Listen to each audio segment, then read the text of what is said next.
billion Kenyan shillings.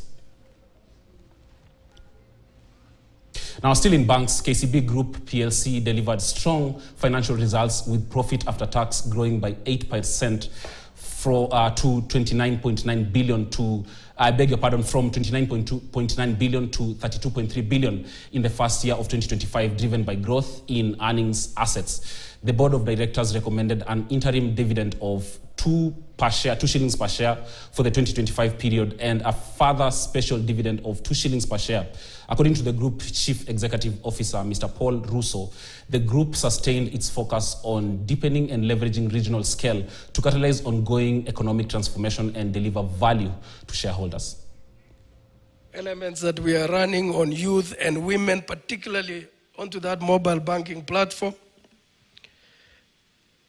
is something that I look forward when we go live. I know the developments are about to close. On payments, I mentioned Riverbank Solutions.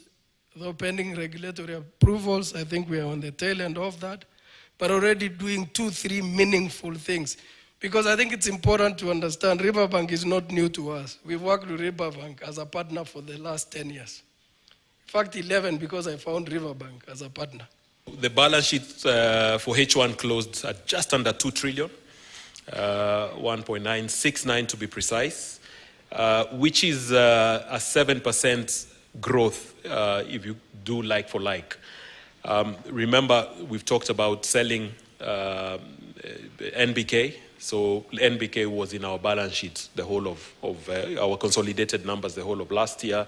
But since we sold NBK 30th of May, we do not consolidate for H1 on the balance sheet side.